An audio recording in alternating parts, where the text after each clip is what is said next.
Hi, welcome back to Scary Cool. Today we're talking about movie musicals, and I'm so excited. As you can tell, I'm dressed for the occasion. Those listening and not watching on YouTube, I am wearing a Phantom of the Opera t-shirt today because I am talking about two specific musicals today, and I'm going to compare and contrast them, and we're going to figure out why one was a box office success and the other was not that.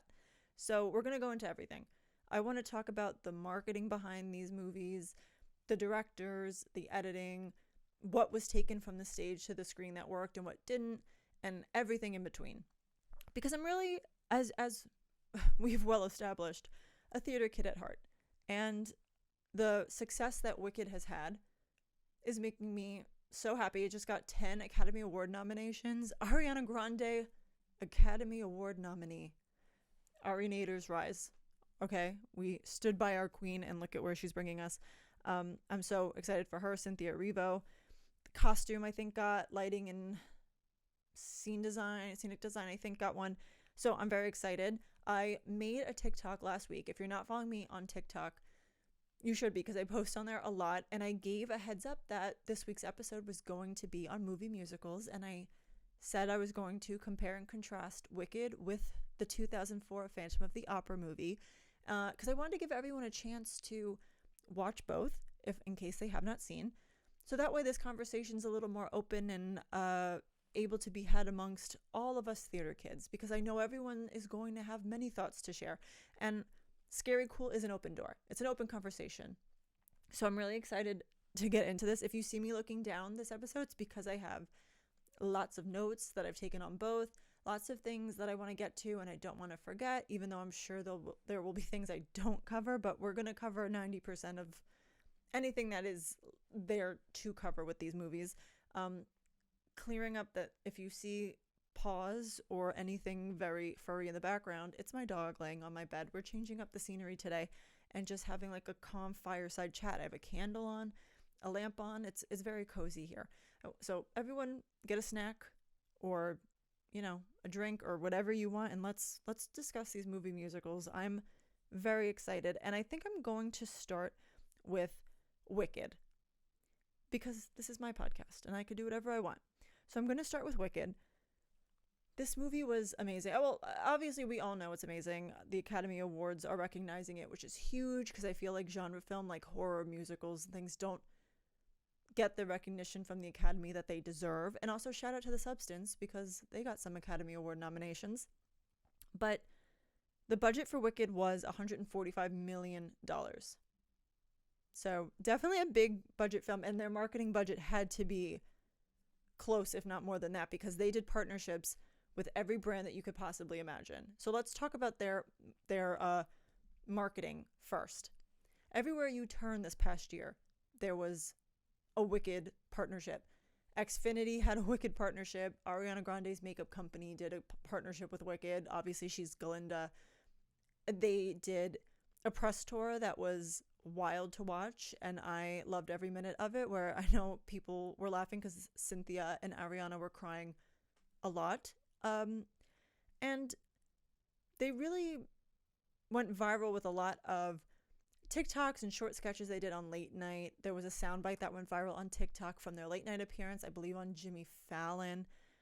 And that is always the best thing in marketing, right? To have people do it for you, because the more people are sharing that sound and making their own videos, cosplaying as the characters to go to the movies, the better it is for your movie, right? Because people are going to share that to their followers and so on and so forth. And it's giving you tons of free press that you're not paying for. As if they needed free. Their marketing budget had to be exponential, but they definitely got a lot of people in on the action. Everywhere you turn, there was Wicked. It was highly anticipated. They also were talking about it for a long time before the movie was out. There were lots of articles about who was playing what role, why, who was directing, what was happening. There were leaked pictures of the set. There was some leaked audio to pique people's interest. And here's the thing. It very well could have been accidentally leaked. I'm not claiming to know for a fact that it was done purposely. But how amazing does that work out for the director and the company to have a leaked bit of audio and a set that looks just phenomenal? I mean, they built out like the entire Munchkin land, and they had they planted a bunch of flowers in a field to really have as much of it feel set in a real world as they possibly could. And that always translates well to an audience because, the use of CGI and small sets and green screen kind of just takes you out of a movie. It's not the most homey feeling, and especially a musical like Wicked. The story is grand, and it's based off of, obviously, The Wizard of Oz, which is a homey comfort classic for a lot of people. And when you're entering into that world with another part of a story, you definitely want it to feel like, have that same recognizable feel to it for people. You want people to still feel that homey, warm feeling they get when they watch Wizard of Oz, right? So to make it seem particularly cold or distant by using like the overuse of technology like CGI or a green screen would have been a disservice to the characters and the legacy that the movie has. So I love that they went with so many like real life built out sets. They even had Cynthia Erivo on a wire for defying gravity singing and moving around and getting a lot of, it's hard to capture motion and certain motion like a cape in CGI technology, because even like when dirt flies around or you have anything that's sort of like an act of God, so to speak, where there's no rhyme or reason to how it falls, it's hard for a computer program to reenact that the same way that it would in the real world. So I love that John Chu, who's the director, really had a lot of practical effects being done and stunts being done, because it really does read, and it's those little subconscious things as a viewer that really makes the movie feel that much more impactful and not out in movie land, as I like to say, where it's like, oh, it looked cool, but you could immediately recognize like that this is a movie and someone very specifically worked on this exact portion of it. It's very, you feel very in it, and you're not taken out by unnecessary technology use like that, which I love.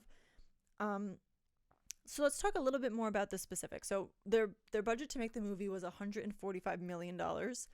And so far, just domestically, the movie has grossed $465 million. It's doing very well. And I think a thing that really helped with that domestic box office number were the sing-alongs that they had. I mean, come on. And I think we kind of saw this start with the Beyonce movie, like filmed concert, and the Taylor Swift Eras Tour filmed concert, where you have recognizable songs, you have a fandom already established for this movie and these types of songs. Instead of making it a bad thing that people want to sing along and maybe they don't have the best movie theater etiquette, let's add screenings and make them sing along friendly, and we'll put the lyrics on the screen and everyone can have a grand old time.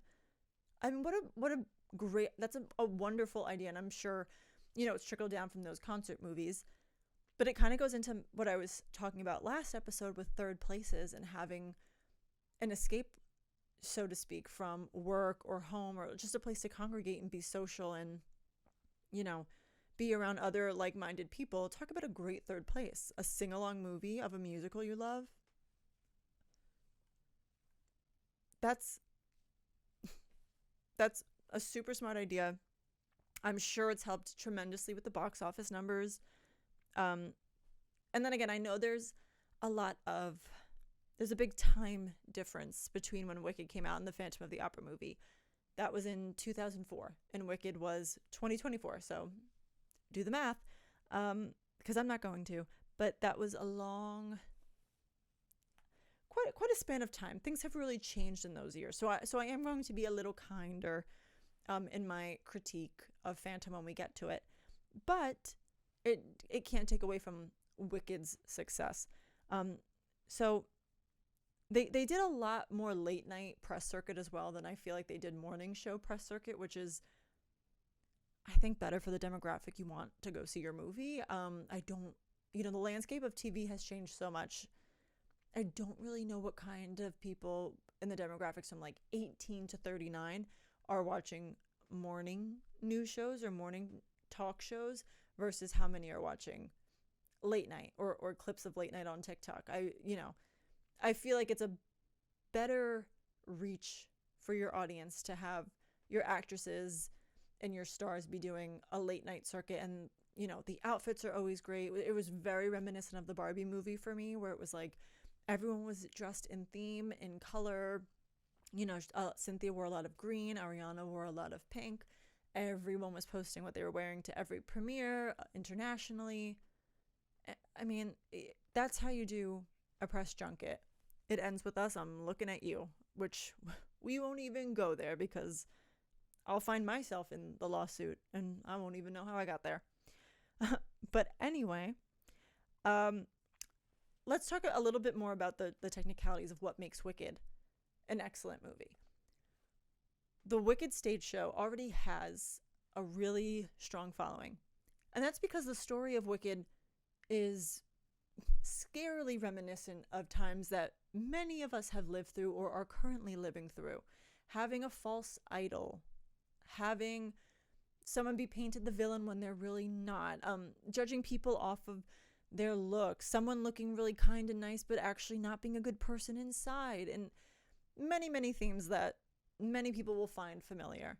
It has a deep story. Again, we connect to these characters already because so many of us love The Wizard of Oz, and it just turns that page over and lets us dive a little bit deeper into those characters who we already feel this like parasocial relationship with. It lets us create a bit of a stronger bond with them because we're seeing, this prequel story of how did these people get these reputations that we already know of, and can our assumption about people be wrong? Can what I think is wicked actually not be wicked? And what I think makes someone nice and great and a good witch, maybe deep down they're not all good. And there's many sides to a story, and all of these themes that we see in other pieces of media, but add in the amazing Stephen Schwartz and all of these songs he wrote that are just so beautiful and so perfect. Also, go watch The Prince of Egypt because those songs are also by Stephen Schwartz, and it is a masterpiece. That movie is wonderful, and this man is a prodigy, and I love him. But there is this perfect outline of characters that you care about, songs that you love and that are catchy, and a familiar IP that just sort of creates this perfect little triangle of an audience member to say, yeah, this is right up my alley. This I like. This was worth, sitting in the theater for 2.5+ hours to watch.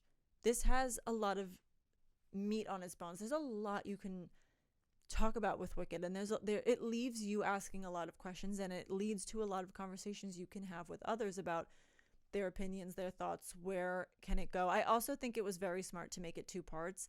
The fact that they end on Defying Gravity in the first movie, which is a show-stopping number. It's the end of Act 1 in the stage play. But in the movie, it's the end of the movie, and we have to wait until Wicked for Good next year. That was an excellent decision. I mean, the movie is already running long because, they have to add a few extra scenes to make us really feel these characters and get to know them. And, for all of the middle pieces that a musical doesn't get, like watching someone physically walk somewhere, like when Elphaba's following Dr. Dillerman, to his house, like all of those things add time, right, to a movie that a stage musical doesn't have because we just change the set and we keep going. So it was running long, and Defying Gravity is such a show-stopping, mic-dropping song that I think it's nice to be able to let people leave the theater and sort of digest everything that has happened, because you really, Wicked, the first part really does have sort of a full arc. We see the characters basically make a full journey. So it would make sense that you could even just stop the show or the movie there if you wanted to. I know we get into a lot more of like who plays what and which character turns into this Wizard of Oz character in part 2, but you really could make it stand on its own with just part 1. It really does an amazing job of filling in all the gaps and really making you see where every character is going. And I feel like you can kind of tell where they're going to fit into the Wizard of Oz story, even from the end of Act 1, which is Defying Gravity. But, even better, we get a part 2 and we get even more beautiful and wonderful songs. And the editing of the movie itself. The way you could tell a movie is edited well is you're watching it and you're not cognizant of all the cuts that are being made. I watched a TikTok the other day of someone who was watching something on the Food Network, and he and his wife were like, oh my God, there's a cut every second. It's watching this show is exhausting. And they played a clip and it was like 1 second cut to something else, another second cut to something else, this second cut to something else. And it was exhausting to watch because the faster you're making those cuts, your brain takes that as like, oh, onto something else. Oh, onto something else. I mean, it creates anxiety. It's almost like if you watch Uncut Gems, it's edited purposefully in a way that makes you very anxious because they have a lot of fast cuts, a lot of different angles, and it comes at you quickly and you don't really have a lot of time to process what's happening, almost like the characters in that movie. But Wicked finds a perfect balance of that. It's not slow. There was never a shot I was watching where I'm like, okay, cut to the next thing, or, you know, hey, I can't see who's talking, or, oh, maybe show me, don't tell me that. Like, I would love to see what you're referencing. They always found a way to keep the camera movements interesting and the editing up to speed with the camera movements, like being under the water as we go back in time to when Galinda and Elphaba meet at Shiz University was beautiful to watch. It was a smooth transition. We go right into, like, we don't need the whole, like, you know, 10 years early. Like, you got it. From what was happening on the screen and the way it was cut, you got it. It comes up onto Galinda. She's on a boat with her parents. She's heading off to Shiz for the first time, and it just immediately draws you into the story. I didn't need to be told as much because I was being shown everything I needed to know, which if you take any intro to film course, that's like the number one thing a professor will tell you is show me, don't tell me, show me, don't tell me. You have to let the camera speak for itself and you have to let the shots do some of the work. The writing can't do everything, even though it could be glorious and wonderful and amazing, and the songs obviously help push story along. When you have a medium like a movie instead of a stage show, those camera angles and what you're choosing to show when someone's talking or while someone is singing also says a lot. It's doing double duty of storytelling and really helping your audience understand tone, mood, you know, emotion, everything that's happening in your character's head. And it can really make or break a stage to screen adaptation, which we'll talk about with Phantom, because they didn't have as great editing and directing as Wicked did. So you'll sort of, while you're watching that movie, you'll sort of get like, there's something sort of lagging about the story. And you'll come to find out that it's the editing in some of the shots, which make no sense. And they feel removed from the story and like they're not really adding anything to the viewer experience. But I digress. We will talk about that separately. And casting. Let's talk about casting. Oh my God, the Wicked movie was perfectly cast. Anyone saying that Michelle Yeoh wasn't amazing as Madame Morrible is wrong. I'm sorry to tell you that, but you are. Oh, my foot fell asleep. I'm sorry. I'm like adjusting because I'm very passionate about what I'm talking about, and I'm literally falling off my chair. Cynthia Erivo, obviously, there's no words to express how talented she is. If she wins the Oscar, she will be an EGOT, so queen behavior. Ariana Grande, I'm an Ari-nator, so we don't even have to go there. I believe in her 100%. She is so important to me. Jeff Goldblum, I love you. He is so good as the wizard. He is, first of all, so delicious. You guys, like, I don't care how old he is. He is so handsome and so good looking and so talented. And something about him is so endearing. He was perfectly cast. So that casting was so good. And let me just say this. The fact that James Corden was nowhere near this movie, God exists. Okay? That's him showing himself to you, because let's not have another Cats incident or Into the Woods. I mean, like, he's fine. Okay? I'm not bullying James Corden, but you know what? He yelled at some waitress or something. He's like not a good guy, right? I don't want him in my movie musicals. I want him away. I want him far away from them. So he was nowhere to be found in this, and that was oh my God, that was so great. Thank you so much to the casting producers who did that for us, because I don't think I'm alone in not wanting James Corden in my Wicked movie. The cast was beautiful, and also casting people who, this is going to sound like shade, and I don't mean it to, can sing for a musical, you would think would be a very logical choice. We will talk about later why it's not. But Wicked, they knew. These songs are reminiscent of like old Hollywood big band musicals. They deserve a powerhouse voice that's going to knock them out. I know that the girls, I talk about them like they're my friends. The girls, Ariana and Cynthia were singing live for basically the whole movie, and it was intercut with, professionally mastered audio and stuff, which is normal because when you don't intercut it, you get Les Mis, the movie. I'm so sorry. I know that sounds so shady, but Amanda Seyfried, woof, girl. It would not have been horrible to get her into a studio and use a little bit of auto-tune just to get that pitch corrected, but I digress. It's fine. It's fine. But I'm a fan of having it mastered so it matches and it feels big band, it feels grand, and it feels big, and it doesn't sound digital. It's not like, oh my God, Cher, do you believe in life after love digital? But it keeps the emotion in the vocals because they're mixing it with those live vocals while the girls are acting. But it's just professionally mastered to give it that crisp sound and that big band sound. It goes beautifully with the music. And it's a musical. I want it to be big and grand and feel like a big spectacle. Listen, I love Les Mis. The movie was wonderful for many reasons. But one of the things I really missed was I felt like they toned down a lot and they tried to make it very small and gritty. And, listen, a lot of times in movies, that's what you have to do. I get that it's not Broadway. But when you have a beloved Broadway classic, sorry, but I want it to be really big and grand and feel maybe a little campy and a little, over the top. I mean, it's theater. That's what theater is a lot of the times in these big grand musicals. So it's not a bad thing to want to have that on my movie screen. And it's, very reminiscent of old Hollywood used to do a lot of that, where when they made musicals, it was very campy and kitschy, and the colors that they used, like the color palettes, were kind of monochrome but bright and very, very carefully curated to build you into this world.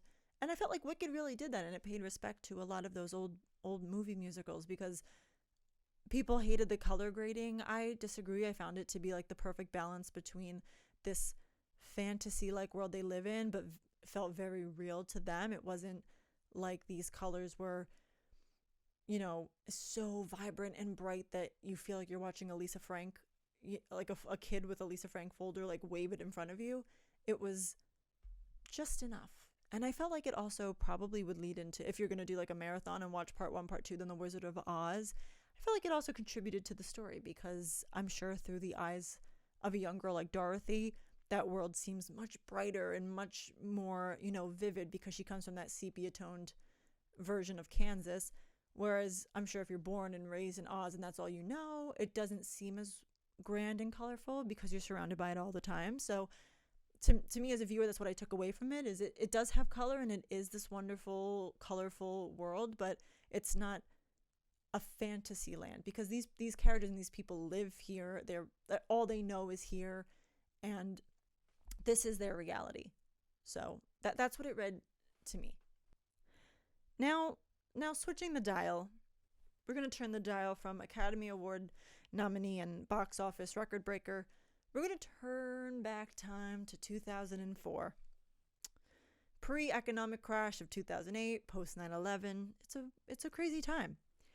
But this is also when the Phantom of the Opera movie comes out, directed by Joel Schumacher, rest in peace. I'm going to preface this by saying, if you couldn't tell from my shirt, I'm a huge Phantom of the Opera fan. It is my favorite musical. I love it. I've seen the Broadway version. I'm not going to say how many times, because I probably wouldn't even have an accurate count, but many, many, many times. I love it. I love the music. I love everything about it. I think it's a wonderful show. So I'm probably a little biased. But I'm going to be very objective when I talk about the movie, because the movie, I love it for many reasons.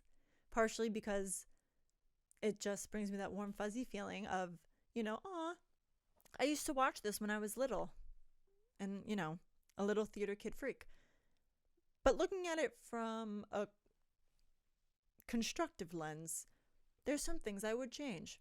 So let's get into it, and we'll kind of see how it differs from Wicked. So the budget for Phantom was $70 million. Now, in today's money, that equates to about $116 million. So less than Wicked. Okay, granted. But still a healthy budget for a big, movie musical. That's pretty hefty. And I do want to preface this by saying Chicago, the musical, won Best Picture at the Oscars. That movie cost $45 million to make.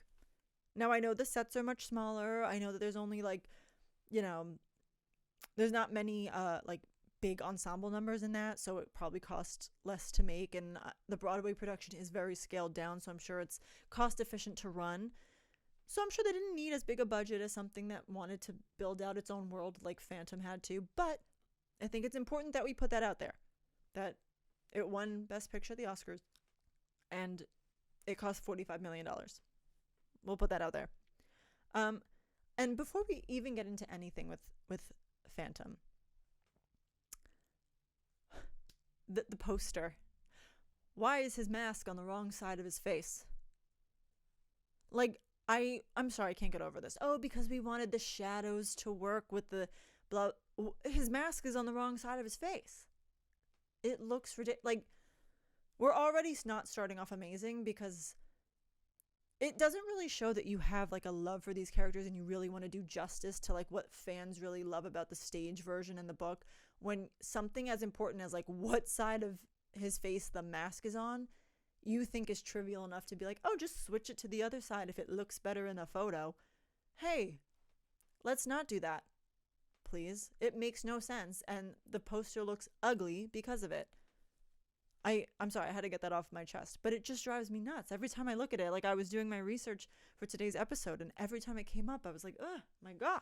I didn't even put that picture in the thumbnail because I just couldn't look at it anymore. I'm sorry. I just have beef with it.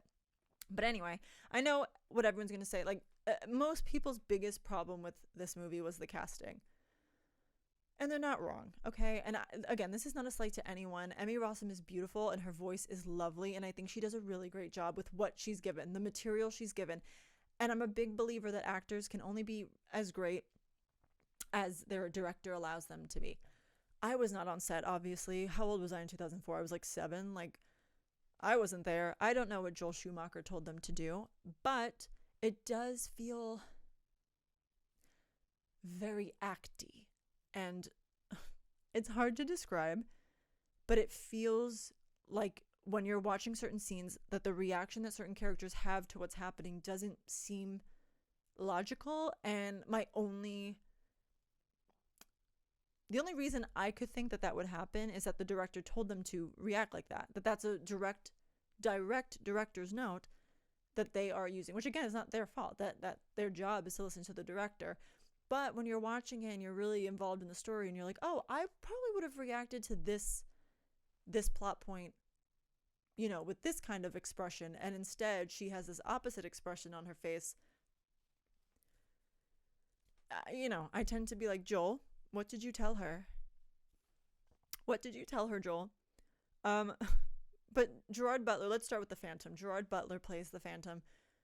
He's way too good looking. You guys, I know that you wanted a hunk, bring the ladies into the theater. I'm guessing, they did a lot of morning show press for this, by the way, this movie.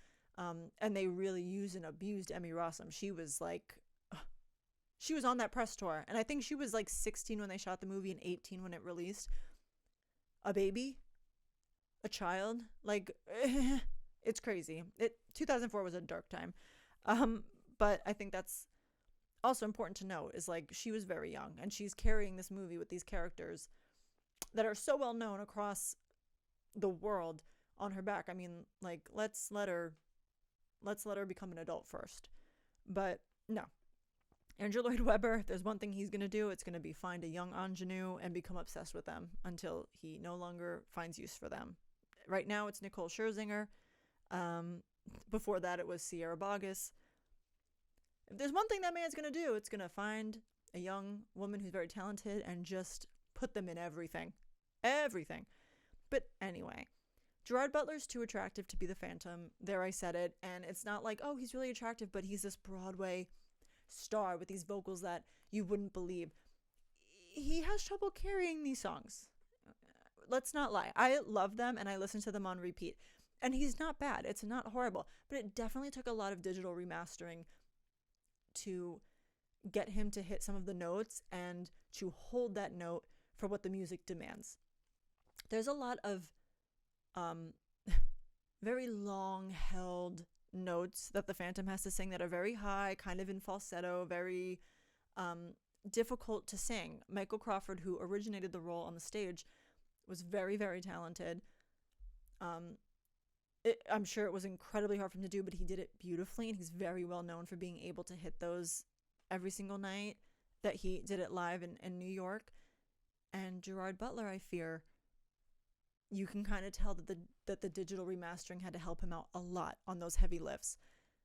Again, not the end of the world, but in a musical, you know, I would love if we casted Broadway talent or, like, you know, people who do musicals for a living. It's actually funny because Ramin Karimloo, he is a person who has played the Phantom in the Broadway production and the 25th anniversary Royal Albert Hall production, and in a bunch of productions of Phantom. He's pretty well known for playing that role, and he is mega talented. I love his voice, and he was in this movie, sort of. He plays Christine Daae's father, who, as we know, has passed, but he's the picture of him on the grave, like when she's lighting a candle for him. That picture of, I think his name is Gustav, is Ramin Karimloo, which I always find funny because that means he was, like, there. And I guess, you know, the studio maybe wanted a bigger name to helm this big budget movie, which I totally understand, but I feel like you maybe could have stacked the cast a little bit better in order to, like, have not a newcomer, but someone who's recognized in the theater world be able to carry this kind of role, because you're kind of putting Gerard Butler in a no-win situation. He's not capable of carrying the tunes that this whole movie rides on, and, you know, then we're all going to get mad at him, and it's not his fault. It's, you know, ultimately the casting comes down to the director. So Joel Schumacher, I'm so sorry, but that was a slip. What was great casting was Patrick Wilson as Raoul. He's wonderful. He's a Broadway person. He has a beautiful voice. He's now in all of the Insidious movies, and White Boy of the Month for many on TikTok, because he is obviously very good looking, and, you know, we're not going to deny the obvious. Many people love him, and I'm not saying that they're wrong. He is gorgeous to look at, and his voice is beautiful. If you have not watched this movie, go watch it just for him, because he's really wonderful, and I think he gives as great a performance as he can. I think the character of Raoul is a little lacking. I don't think it's very evolved, so there's not much to do with that kind of character, which again is an asset to Wicked, because those characters are fleshed out, babe. Like, they are full people. They have pros, cons, you know, they make mistakes. Like, they feel like real people. The characters in Phantom are always a little bit lacking, even in the stage show. They kind of stay pretty surface level, and I always wish that they would give Christine, who's like the main woman, a little bit more agency and like just what happens to her and what she does. But I fear that in every iteration I'm seeing lately of the show, it's like she gets a little more deer in the headlights, and it makes me really sad, because I think you can have the show be carried really well even if you gave her a little bit more choice in sort of what she does and why she does it. And I think the movie touches on it sometimes, but then kind of falls back into that, like, no, I'm just a deer in the headlights and I'm so innocent and I'm a child, which, you know, we'll also talk about. But besides the casting, which, you know, it is what it is. So this is the cast we have. Minnie Driver was also in it, speaking of casting, and they dubbed her voice.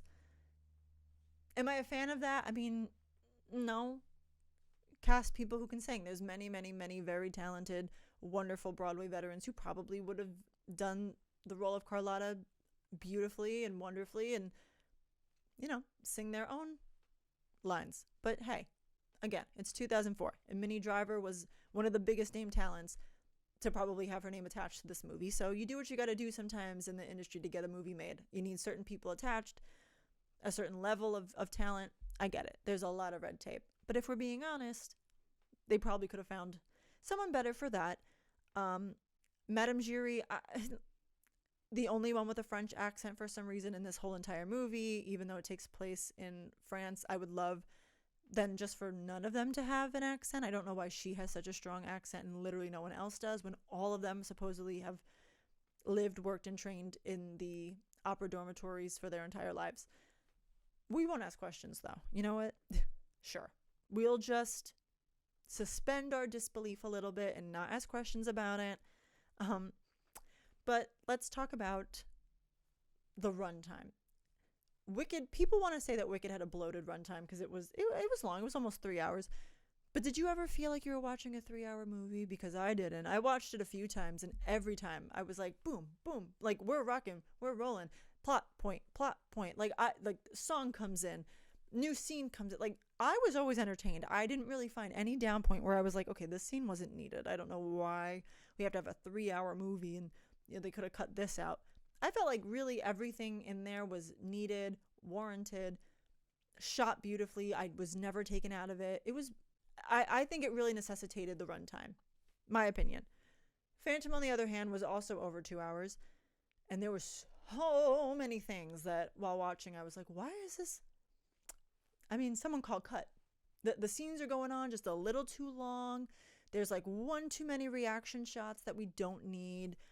There's, a little bit of backstory thrown in there that's, I guess, supposed to make us feel a certain way about a certain character that kind of isn't doing that. It's kind of just annoying me and adding to this runtime and taking away some of the magic of the stage show.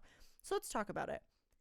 We get so much backstory of the Phantom and Madame Giry in this movie. We get a whole flashback scene where they're young and she helps him escape. And I know that it's mentioned in the stage musical that this happened. I don't know, maybe it's a controversial opinion. I didn't really think that we needed to see it in this movie so clearly. Seeing, the Phantom young and like being abused and supposedly, his face that's disfigured makes him this freak and he's in a zoo. Yeah, okay. Okay.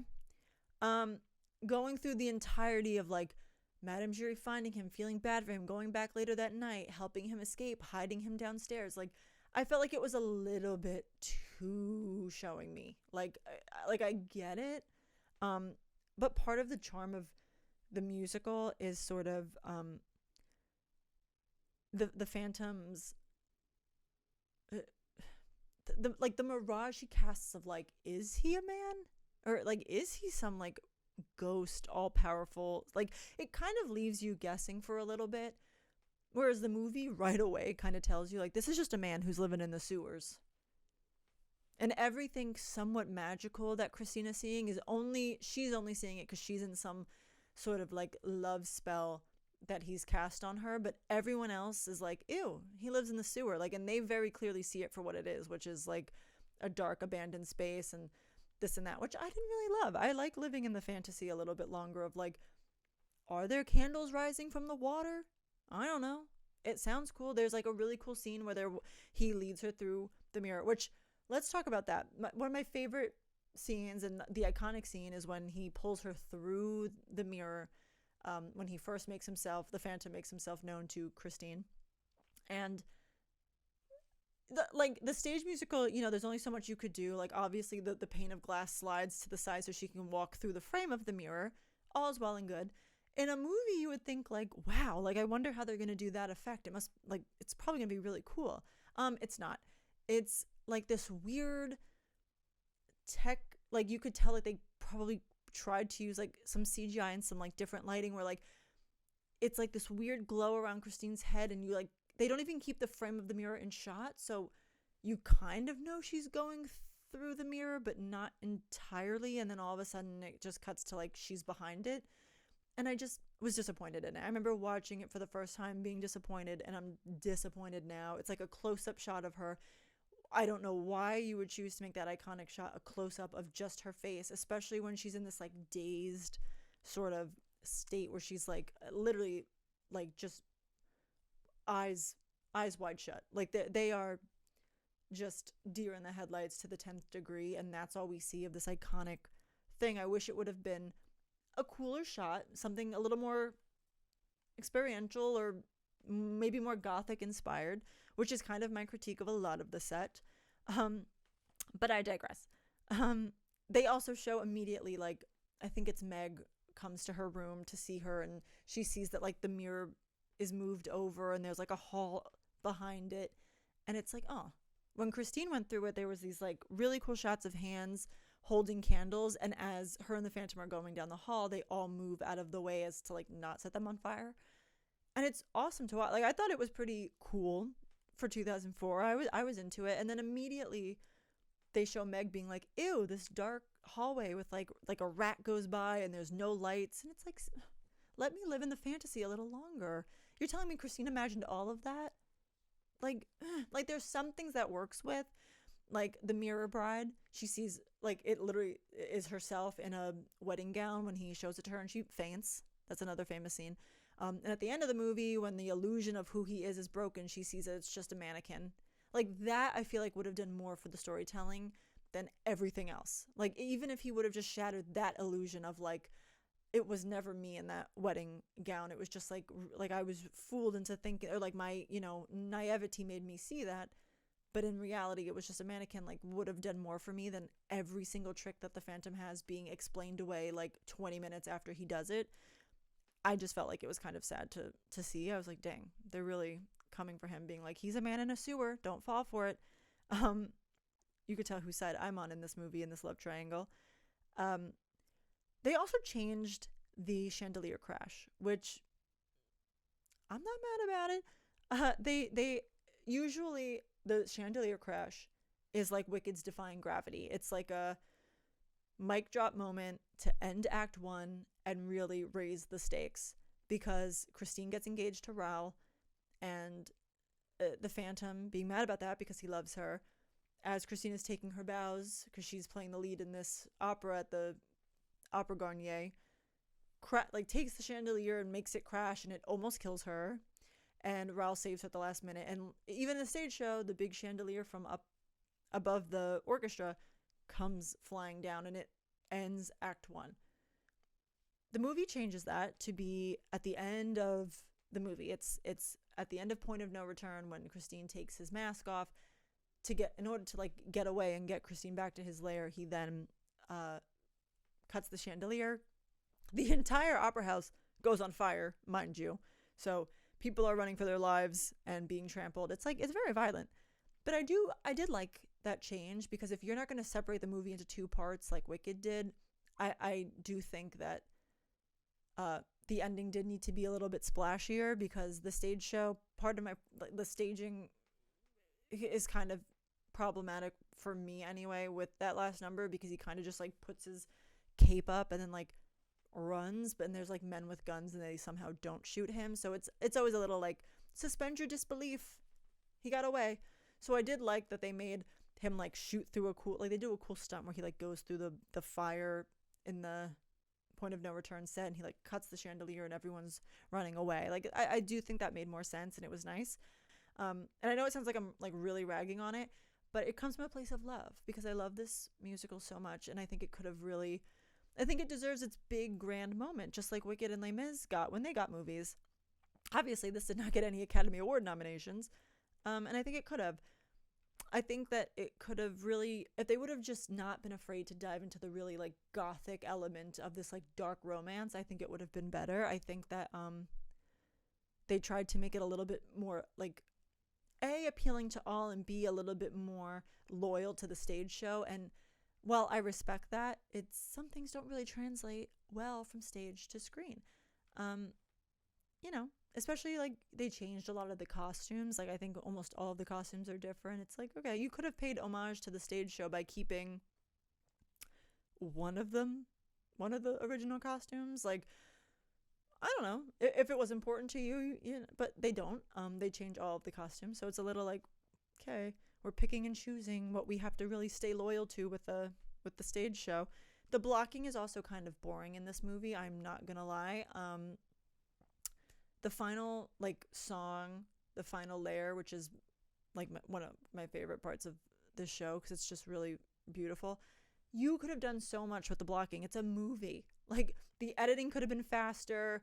You could have really felt like you're in this position with Christine to like have to make a decision quickly, and things being thrown at you, and it's life or death, and the stakes are so high. But the pacing kind of takes the fire out of it for me. It's like we stay on the same shot for so long in that final number. Like I've lost interest. Like I'm not that scared anymore because again, instead of the editing matching the emotion of the scene and adding another like venue of storytelling basically, because editing and the type of shots you put in a movie are supposed to help you tell that story. It just kind of is like someone's there with a camera, like kind of trying to show you what's happening, but not really adding anything to like emotionally to the story. And that's kind of sad because that's one of my complaints for the stage show too, is like, oh, the blocking is a little like how Prince directed it. He's a legend and I love 90% of what the stage show is. But there's a few things that I feel like with as time has gone on that we can kind of fix and make a little bit more current and a little bit more modern. Like I said, give Christine a little more agency and have her do more. And that unfortunately translates to the movie because that entire final scene is very... people are just kind of standing. Like Christine, like it's just water and she like won't go in the water. She's like on this platform singing because he has Raul in a noose and he's like, you know, threatening to kill him and this and that. And girly, it's just water. But yet she will not step foot in it. She stops like every time. So it's like she's over there and can't get to him. And the men are fighting over her over here. And I just can't help but think, but like give her a little agency. Like let her not be afraid to like get dirty in the water. And like there's some blocking in some of the stage versions where she puts her arms out and like tries to protect Raul from another like, you know, noose being put around him and stuff. And like I enjoy that. And I felt like this did such a disservice by having her be like, can't get wet. Sorry.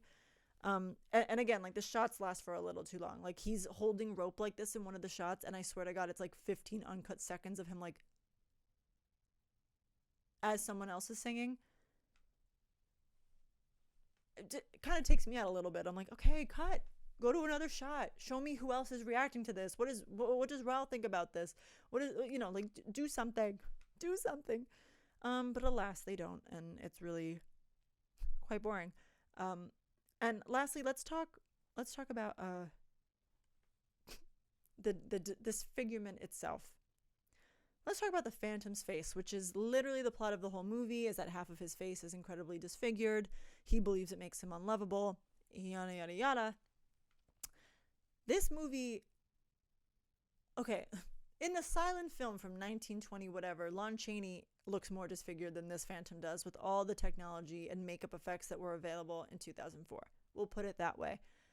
It is like a bad sunburn or a bad rash. There's really nothing. Even the stage show to this day, like it had like brain out, like his skull was missing and a huge lip, and like, you know, they make him ugly. The whole point of the thing is he's ugly, right? This Gerard Butler's already so hot. And then you give him a disfigurement that's like, oh, he got a bad sunburn. Like, I have looked worse after, like, a chemical peel. I'm going to be so real with you. He does not look bad. He looks like he fell asleep on the beach, kind of had a bad reaction to the topical lotion he put on to, like, make it better. It made it a little worse, and then he's kind of just, like, balding a little. Looks like a, you know, middle-aged man having a bad day. Having a bad week. And they really are like, when she takes his mask off, people are like, which also takes his hair off, which I thought was hilarious because in The Point of No Return, he has this different mask on, which let's talk about that. This is not the mask he wears. Again, the marketing is weird. I don't know why they showed this. Oh, I actually do. I read an article, I think by my friend Meg. Shout out Meg Messeron. I think she wrote an article about why the mask looks like this in print and not in the stage show. And I think it's because it was just still in development and then they ended up changing it. But like the stuff was already printed like this. With like the full mask. So shout out to her. Go read her article. But that's fine. And it is what it is. It's since the 80s. But he wears that iconic mask. And then in Point of No Return, in the stage show, Christine does not know that it's him because they have this like hood on and it's Piangi singing originally. And then the Phantom kills Piangi, spoiler, and wears his cloak, which covers his face. And so Christine at first like doesn't know it's him until late in the song, which again is strange because she's only known him by his voice literally up until earlier that year. So it's asking you to really, you know, take a huge grain of salt with a lot of things. But for a good romance, for a good hot steamy scene, I'm willing to do it because you know what? I love Point of No Return. It's like he wrote the opera for her. It's like what he wishes they were doing, which is basically like this like passion play, I think is like what they call it, where, you know, just like they could be together. Because one of the themes of this show is that like with Raul, she's like this deer in the headlights, really subdued, you know, small, you know, childlike girl. And then with the Phantom, like her makeup becomes heavy and her hair unruly and she's like sexually awakened. So Point of No Return really feeds into that, because he writes this opera for her and it's like pretty rated R for whatever time period this is in. And it's, you know, a sultry song, and there's a like the staging in the stage show has a lot of like they're touching each other and, you know, doing whatever, and it's a fiery scene. But again, she doesn't know it's him until in the stage show she touches his face under the hood, and we can assume feels the mask, and then is like, oh my god, and realizes it's him. In this movie, he's wearing this like different mask. It's like almost like a New Year's Eve, like, you know, how you wear the glasses that just cover your eyes with like 2011 or whatever year it is. It's like that small. It's so small. And for some reason, this whole side of his face is perfectly fine. How? We don't know. It doesn't make sense. You can't try to make it make sense. It doesn't make sense. It literally is only covering his eyes. His whole face is out and he is looking delicious as always. It's very clearly just Gerard Butler. He has this like full head of hair. He's in this like get up that, listen, I'm not complaining. I'm watching it and I'm like, damn, he's hot. But then you're like, wait a minute, he's supposed to be ugly. And then it doesn't make sense again. And then as if that doesn't make sense either, this is the point in the musical where she takes his mask off and reveals his like disfigured face to everyone. When she does that with this little slip of a mask he's wearing over his eyes, then all of a sudden he's like bald and has that really bad sunburn. You've explained every other magical thing the Phantom does throughout the movie. Like I said, you've immediately taken away any magical aspect of him. But this one we're going to keep. He's magically able to fix his face. The one thing that he complains that he can't magically fix. I'm so confused. It doesn't make any sense to me, and it has always bothered me. And it just like really takes the wind out of my sails. I'm just like, okay. I will say this positive though. I love the blocking of Point of No Return for the movie. Like because they kind of switch it up where she kind of knows it's him, but then she kind of like re-falls into his spell, and he like grabs her at the end on this like suspended bridge they're on, and he's holding her by the neck and he sings that All I Ask of You reprise to her, which is, I think, my favorite moment in the musical is when the Phantom sings that little reprise and he says, lead me, save me from my solitude. I think that's my favorite line in the whole entire thing. It will make me cry, and I cry every single time. And I think it was really, I'll give Joel Schumacher credit. I think it was a wonderful, if it was his decision or Emmy's, I don't know. I'll give Emmy Ross some credit too. It was a wonderful decision to have her eyes closed and he's sort of like holding her and singing that. And when he says the line, say you want me with you, that's when her eyes open, because I took that as like, oh my God, like want was the word that was like, ooh, I don't know if I want, because I don't think she's ever been asked what she wants. She's kind of like thrown around again, like she has no agency in most of the musical. And then it's like, say you want me with you, and it's like, oh, I don't know, like that, you know. I feel like she snaps back into her like deer in the headlights, like it's not about what I want, it's what I should do, and what I should do is marry the rich vicomte and not be with your ugly butt. But you know, we can't have everything. And I will say this other positive, the DP of this movie was John Mathiasen. I hope I'm saying that correctly. And it does look beautiful. The sets are beautiful. It is pretty grand. The costumes are wonderful. It is fun to watch. Okay. Like there's not much substance underneath it, which is unfortunate, because I do think it's a story that can be explored a little deeper if people were able to really give it like a deep, dark gothic, like almost like a Nosferatu type of spin to it, where they're not afraid to get really deep and ugly with it. But for what it is and the way that they adapted it, I do think that the DP did a wonderful job of making it look really beautiful. His lair is beautiful. The colors are beautiful. The palette is wonderful. Again, Joel Schumacher, you're wonderful and great, and I love you, and you know, it's nothing personal, but some of the angles with which he shoots it are a little off. It's like kind of tilted all the time, and I don't feel like it adds anything. If anything, I was like, whoa, the screen just went like 80 degrees that way. They also have some strange transitions where there's like a still and then they go into like firework.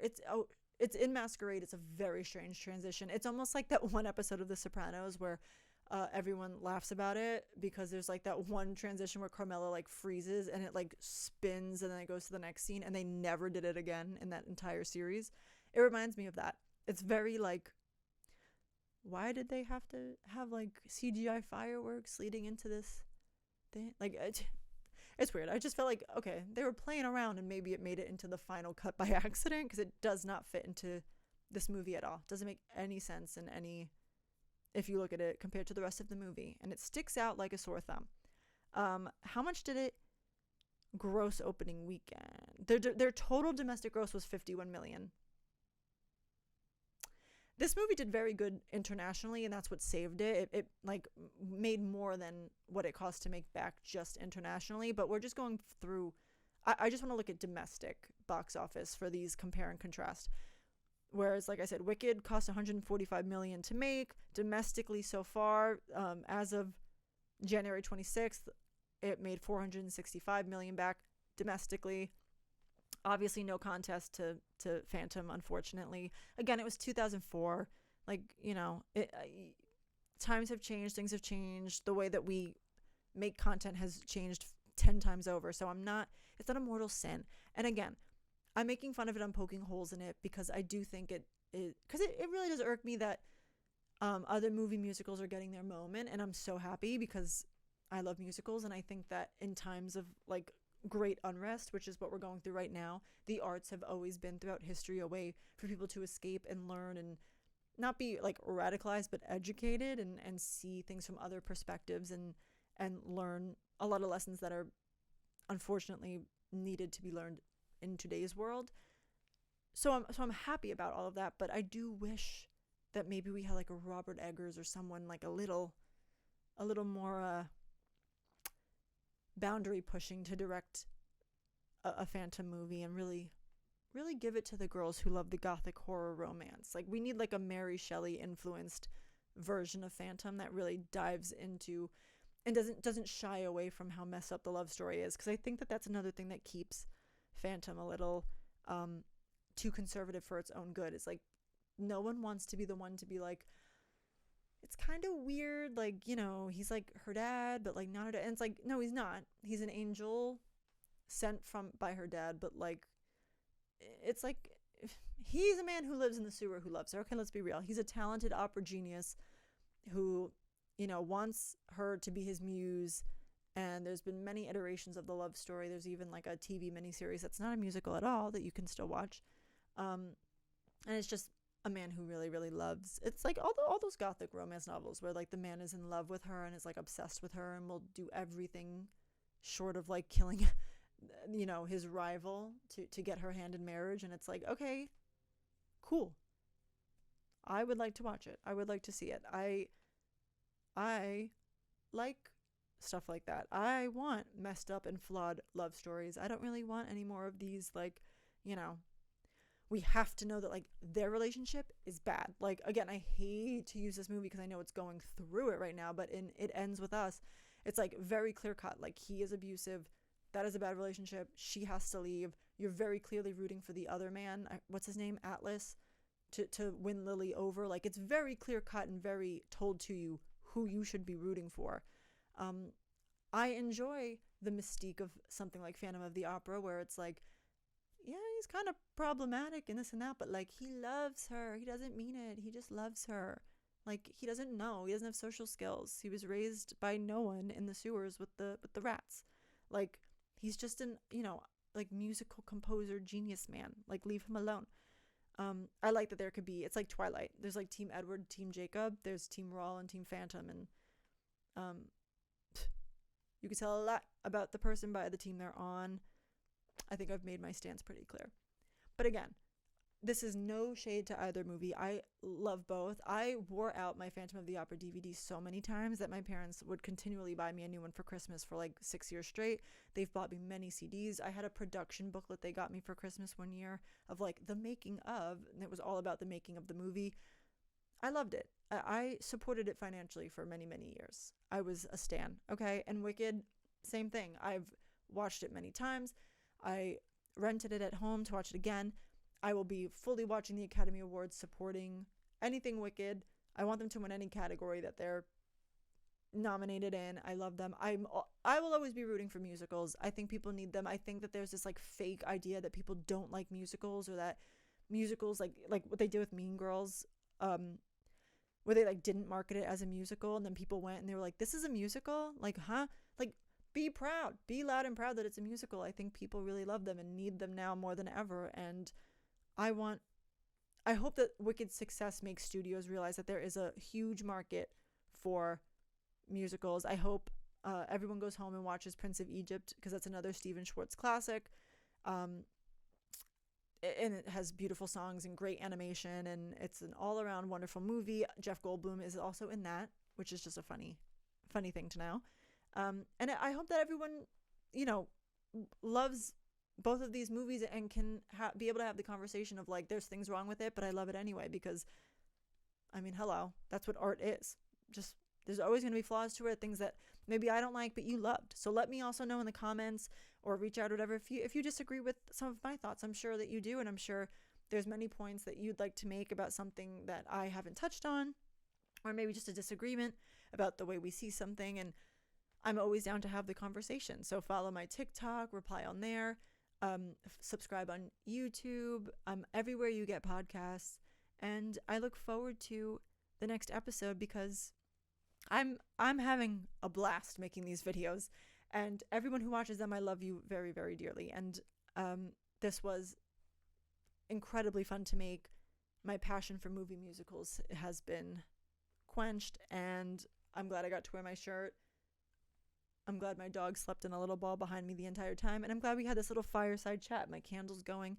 Such a calm way. I'm filming this on a Sunday, so it's such a calm way to like end a weekend. It's nice.